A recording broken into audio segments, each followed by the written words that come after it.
Alors dans cette partie, on va voir l'outil déplacement basé sur le contenu.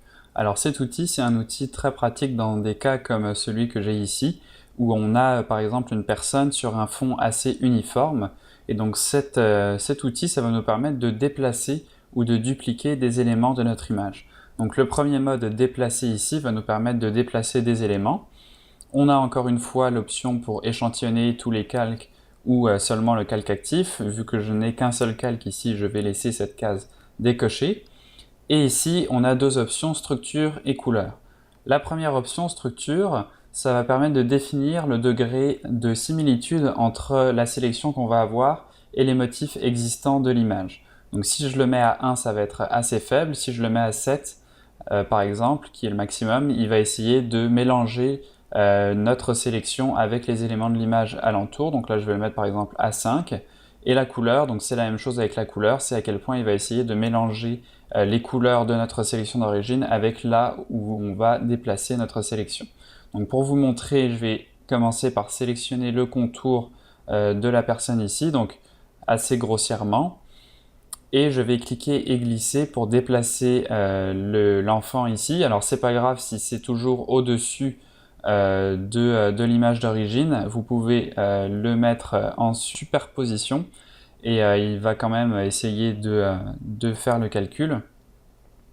Et donc là, vous voyez que j'appuie sur Entrée et vous voyez que ce n'est pas grave si les deux garçons ici se chevauchaient puisque il a réussi tout de même à remplacer la forme d'origine par de l'eau et à la déplacer de l'autre côté.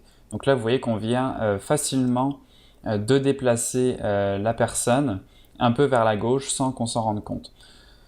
On peut même essayer de le déplacer plus loin et vous allez voir que malgré la différence apparente de couleur, de luminosité et de forme entre la sélection qu'on a et les pixels en arrière-plan, Photoshop va quand même essayer de mélanger le mieux possible les deux et vous voyez que c'est vraiment invisible. Il fait vraiment un très bon travail pour mélanger les informations de luminosité et de couleur. Et vous voyez qu'on a vraiment l'impression d'avoir déplacé la personne sans qu'on voit les traces, peut-être à part ici, où vous voyez que ça casse un peu les répétitions qu'on a des lumières sur l'eau. Donc sur la source, c'est un peu moins convaincant, mais sur la destination, vous voyez que ça marche très bien. Donc après, à vous d'aller corriger cette zone ici avec d'autres outils qu'on a vus dans d'autres parties, comme par exemple l'outil correcteur ou le tampon. Ensuite, on a la possibilité donc de dupliquer notre sélection, donc avec le mode étendre. Et donc là, si je clique et que je glisse le garçon ici et que j'appuie sur Entrée, vous voyez que cette fois, il n'a pas essayé de combler les pixels d'origine, il les a laissés intacts, il a juste dupliqué notre forme. Donc là, on se retrouve avec deux fois la même personne qui saute de la falaise. Et là encore, il a essayé de vraiment mélanger le mieux qu'il peut les pixels les uns avec les autres. Donc cet outil, c'est vraiment un outil très pratique pour ce genre de cas précis.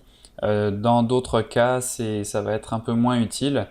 Et pour finir avec cet outil, je vais vous parler de cette option qui n'est pas très claire, c'est transformation en cas d'ombre portée. Alors qu'est-ce que ça veut dire? Eh bien tout simplement, avec cette case cochée, si je déplace ici ma sélection, vous voyez que là, j'ai des poignées pour agrandir ou rétrécir ma sélection. Si je décoche cette option et que je déplace, vous voyez que les poignées ne sont pas là et Photoshop exécute directement le déplacement. Donc c'est tout simplement ce que ça veut dire. Alors le nom n'est pas très explicite, mais voilà ce que ça fait.